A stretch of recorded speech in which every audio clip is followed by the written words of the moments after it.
when I was at the Transform Africa Summit a couple of months ago, and I saw really impressive presence from our neighboring countries like Japan and China, also even big IT names like Facebook and Google, they already saw the big potential of their business in African continent.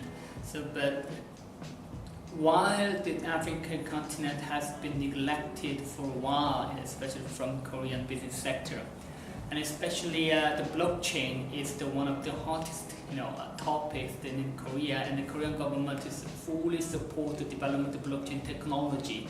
So I think that the blockchain will be a very key factor that Korean government can intervene, especially developing world, particularly in Africa, while a lot of other countries actually don't put any big focus on blockchain. Instead, they put like AI, some kind of big data, some of the main other technologies, particularly from the perspective of the fourth industrialization revolution. And the blockchain was the some kind of a missing part that I found. So I think, okay, Korea, as you know, that the blockchain is kind of one of the big, big topic, and a lot of actual blockchain projects are also based in Korea. There's a lot of investment boom and also technical development side. So there must be some kind of interesting opportunities and potentials there. Yeah, so the ITU, International Telecommunication Union, so one of the UN agencies, very committed to supporting early stage startups on AI and blockchain in smart city area, particularly from developing country. So as I mentioned just before, I think there is a big potential in developing country compared with the developed country, because if you really want to compete with the big names in the developed country, as a startup, it's not easy, it's a challenge. Of course, I'm not saying that it's also easy to compete in the developing world, but I'm saying that there must be more opportunity, more opportunities and potentials in the developing world, and also the problems they are facing are very much different from the ones that actually we feel in advanced world. So if you really change your mindset and perspective there, and then you can see really new opportunities which you have never thought about it before. So in that sense, I think it must be a very interesting partnership, especially with this kind of UN organization.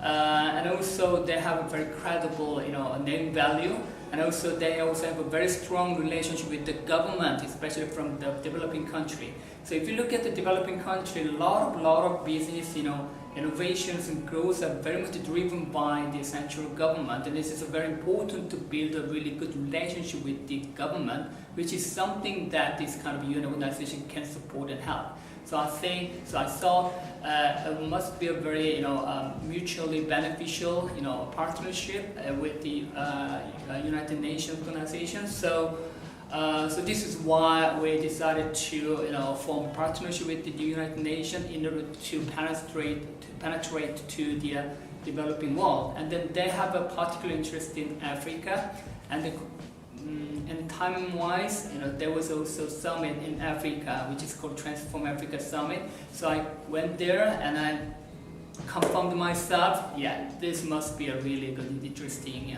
opportunity. I met quite a lot of also startups from Rwanda. As you may know, the financial inclusion is one of the big issues in Africa, right? Yeah.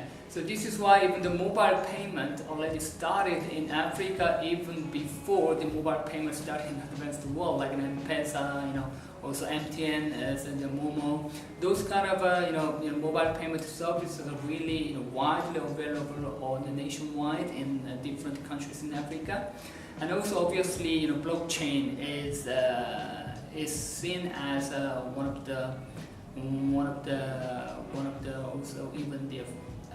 the key solution providers, especially in fintech and mobile payment.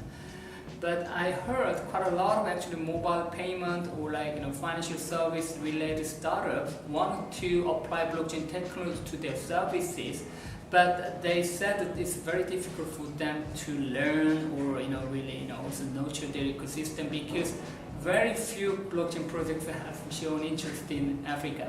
So even if they wanted to really contribute the growth of the blockchain ecosystem in Africa, even if they wanted to, apply different blockchain technology to there. I mean, there are not much support from blockchain community.